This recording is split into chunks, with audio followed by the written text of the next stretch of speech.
So just going to do a little update.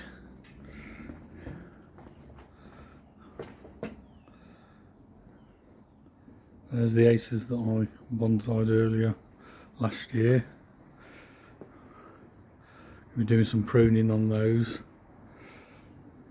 in the spring, a bit later on, just before they start growing. Take out some of these thicker clunky branches here and leave some of the finer ones. Probably take that out back to there as well. There's the babies, all doing nicely. Pond's still about 12 degrees, 12.5 degrees, no heating on at the moment.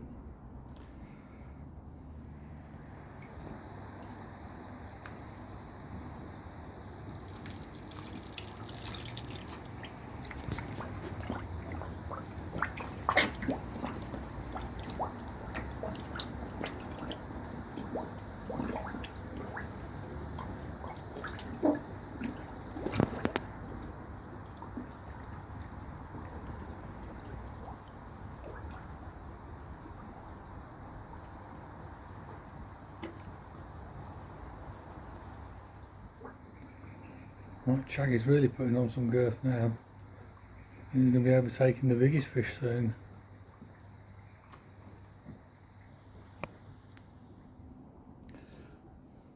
All happy and hungry enough. Feeding about 75 grams is all they're getting a day, just to stop them from getting too porky.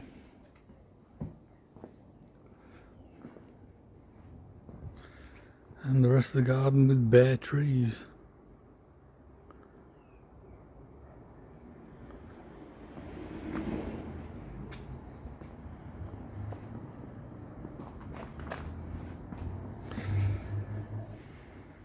You'll see what I've been up to in the filter house.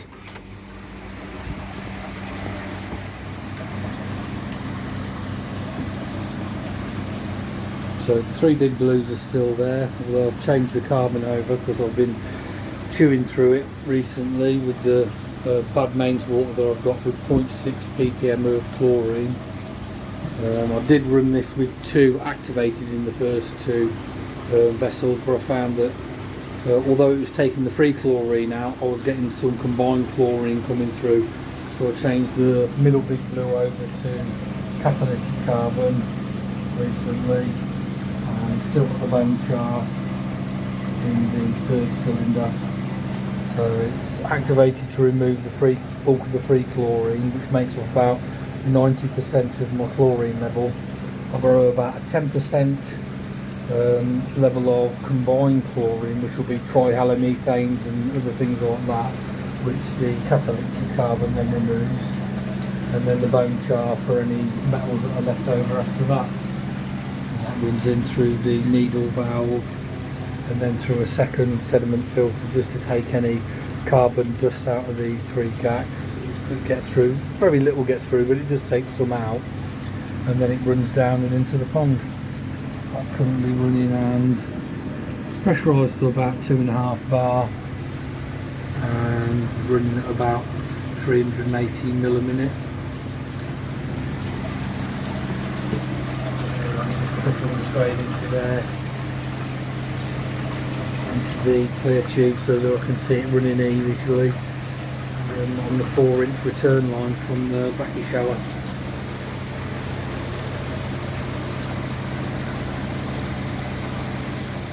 I did about August time last year change the RO setup on that board to direct RO off the mains water, and I had a 10-inch 3-pod there with carbon filters in it, but to be honest, after a month or so I swapped back to recycling RO because I was chewing through a set of 3 carbon filters in about 3 or 4 weeks, because I've got quite high chlorine where I am. It's about 0.6. It was just eating through them. I'm not changing the carbon filters out every month just to run that, so I swapped it back to recycling RO and made a few changes as well.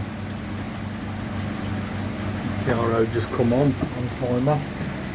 What I did was, that's the old point, where I connected the recycling RO. That's the 1/4" tapping. And I changed that over to this side that's on the backy shower pump. Tapped another connection in there. That's a 1/2" nipple, stainless steel. Come off that with some 12mm. Run that round the back of the shower. Comes out here and then runs up and into a 3-pod 20" filter. What I've got in there is I've got a 5 micron pleated filter in that pod, 20 micron in that pod, and a 50 micron pleated filter in this pod. I find that this takes most of the crap that comes through, and then very little gets through to the 2 paper pleated filters. But this is actually a borosilicate fiberglass pleated filter on there. It's got a higher open space than the other pleated filters, and it was just a bit of a bargain that I got off eBay. I got them for £3 a pop, so they were quite cheap. I moved the RO pump down onto the floor with some 15mm John Guest speed fit flexes onto it, just to cut down on the vibration from that, because it's a diaphragm pump. That then comes up through a solenoid valve and then into the first membrane in 3/8 pipe, and then from those it goes out ball and quarter through the 4 membranes. Those are what I was running on the recycling earlier last year, then switched over to mains for a month or 2, and then went back to the recycling again because it was just too expensive on carbon. So that setup's still basically the same. You've got your adjustable valve there to set your reject water rate, and a solenoid for your flush timer, and then a timer for the RO pump that goes up to another switch there that runs the pump and the solenoid valve at the same time. That's currently producing about, well, trickling in, I'm at 370ml a minute. Pumping out into the pond in pure RO is about 108, 109. That's that's just over a litre, so that's 1 litre 90ml, 1 litre 80ml a minute, and then 510 mils to waste. The TDS from the membranes going out to waste is about 670, 680, something like that. That's the concentrate from those 4 membranes running out here through this point, and that's what I'm trying to keep down at a reasonable level. Otherwise you run it too high. I've had run these membranes before at 3:1, but you get a reduction in output there because they just start to block up. So I've kept it pretty much as it is there, with about 2:1 pure RO to waste going out.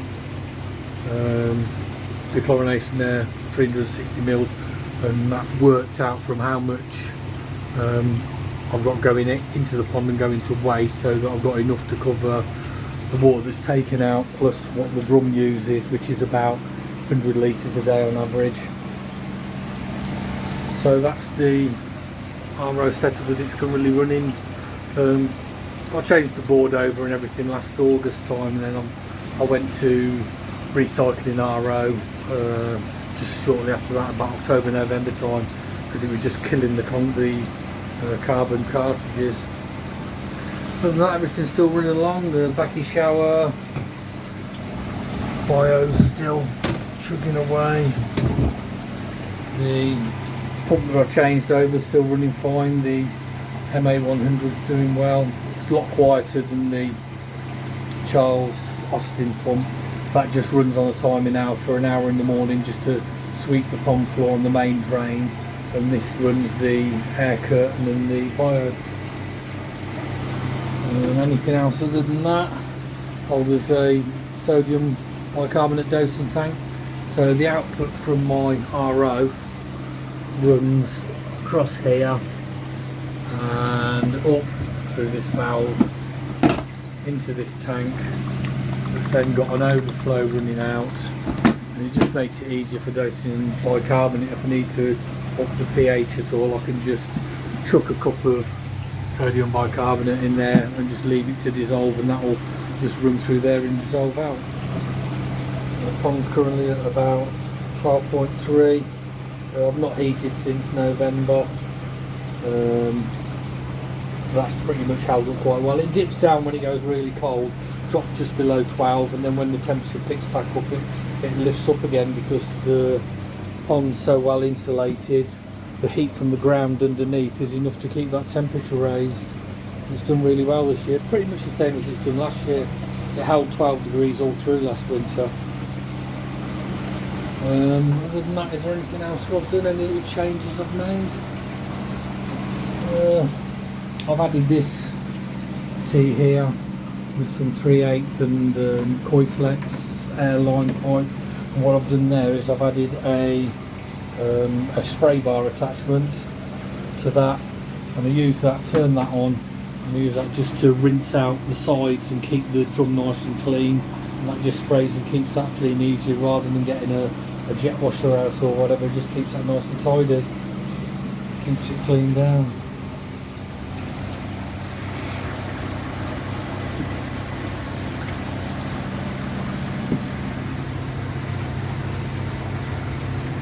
The RO setup's currently putting in about 1080 mil a minute in. I might need to increase that in summer though.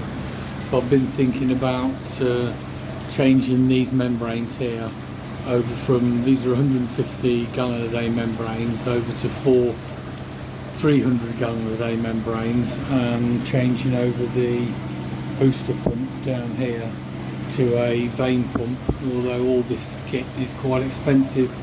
I'm looking at around about £300 for a vane pump and about 70 quid for each membrane, so another 300 quid for a set of 4 membranes and housings, because they're a larger size housing as well. I'm still thinking about that, see how it does. I've been running for this with this setup for about a year or so now.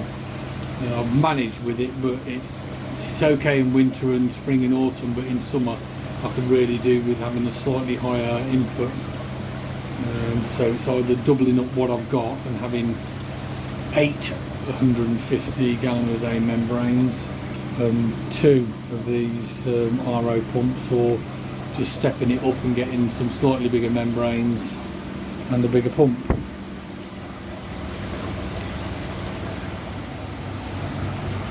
That's pretty much it.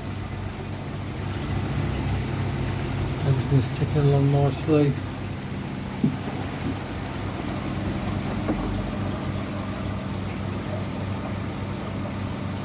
Just waiting on the warmer temperature so I can get the lid off the pond and start enjoying it properly again.